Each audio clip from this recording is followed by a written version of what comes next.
137 plot, 168 एकड़ जमीन और करीब 45 करोड़ रुपए की खरीद। कांग्रेस के आरोप, अखिलेश यादव का बचाव, बीजेपी की सफाई। लेकिन इस पूरे विवाद में सबसे ज्यादा चर्चा किसकी?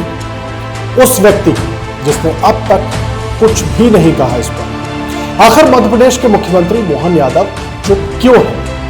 और क्या वजह है कि एक रिपोर्ट सामने आने के बाद सवाल सिर्फ जमीन पर नहीं बल्कि मुख्यमंत्री की खामोशी पर भी उठने लगे।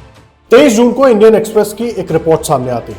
रिपोर्ट में दावा किया जाता है कि दिसंबर 2023 में मुख्यमंत्री बनने के बाद से लेकर दिसंबर 2025 तक मुख्यमंत्री मोहन यादव के परिवार और उनसे जुड़ी कंपनियों ने उज्जैन में 137 प्लॉट खरीदे। इनकी कुल जमीन करीब 168 एकड़ बताई गई और अनुमानित कीमत लगभग 45 करोड़ रुपए आकी गई। लेकिन कहानी केवल इतनी नहीं।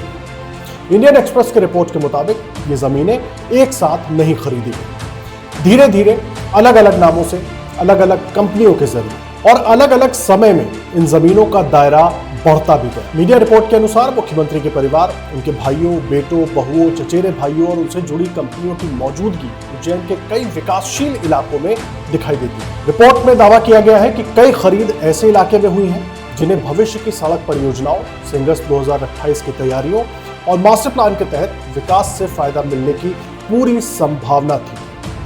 सबसे दिलचस्प बात 2025 में सामने आती है। इंडियन एक्सप्रेस के अनुसार जब उज्जैन में भूमि अधिग्रहण और लैंड पूलिंग को लेकर विरोध प्रदर्शन चल रहे थे, उसी दौरान परिवार और संबंधित कंपनियों ने लगभग 62 नए प्लॉट खरीदे। इन प्लॉट्स का कुल क्षेत्रफल लगभग 92 एकड़ बताया गया, यानी कुल 168 एकड़ में से आधे से ज्यादा जमीन सिर्फ एक साल के अंदर खरीदी गई। यहीं से सवाल और ज्यादा बड़े हो रहे हैं। क्या यह महज एक कारोबारी फैसला था या फिर भविष्य के विकास क्षेत्रों को देखते हुए किया गया एक निवेश?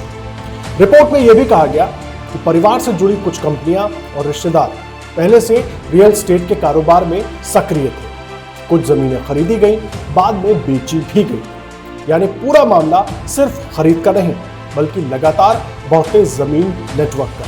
इंडियन एक्सप्रेस की ही रिपोर्ट में दावा किया गया कि मुख्यमंत्री के विस्तारित परिवार के पास उज्जैन के अलग अलग इलाकों में पहले से मौजूद जमीनों के अलावा नई खरीदारी भी लगातार हुई। रिपोर्ट में गोविंद यादव और नीलेश यादव जैसे रिश्तेदारों के नाम का भी जिक्र किया गया, जिनकी कंपनियां आवासीय परियोजनाओं से जुड़ी बताई गई। इस रिपोर्ट के सामने आते ही कांग्रेस पार्टी हमलावर हो गई। जीतू पटवारी ने न्यायिक जांच और इस्तीफे तक की मांग की। जयराम रमेश ने इसे इंजन ऑफ लूट बताया। लेकिन दूसरी तरफ सरकारी सूत्रों ने इंडियन एक्सप्रेस से कहा कि परिवार का रियल एस्टेट कारोबार कोई नया नहीं है। उनका दावा है कि परिवार सालों से इस क्षेत्र में सक्रिय है और रिश्तेदारों के कारोबार को सीधे मुख्यमंत्री के पद से जोड़ना बिल्कुल भी उचित नहीं होगा। लेकिन इन सब में सबसे दिलचस्प बात कुछ और है। विपक्ष बोल रहा है, बीजेपी सफाई दे रही है, सरकारी सूत्र जवाब दे रहे हैं। अखिलेश यादव तक मैदान में उतर आए और कह रहे हैं कि बीजेपी के अंदर ही मोहन यादव को हटाने के लिए साजिश हो रही है। लेकिन खुद मुख्यमंत्री मोहन यादव अब तक सार्वजनिक रूप से सामने नहीं आया।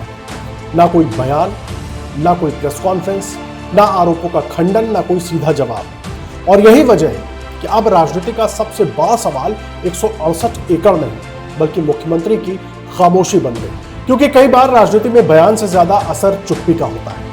137 प्लॉट, 168 एकड़ जमीन, 45 करोड़ रुपए का सौदा और अब एक लंबी खामोशी। आखिर मुख्यमंत्री मोहन यादव चुप क्यों है? क्या ये रणनीति है? क्या ये राजनीतिक इंतजार है या फिर सही समय पर जवाब देने की तैयारी? इस सवाल का जवाब शायद आने वाले दिनों में मिले।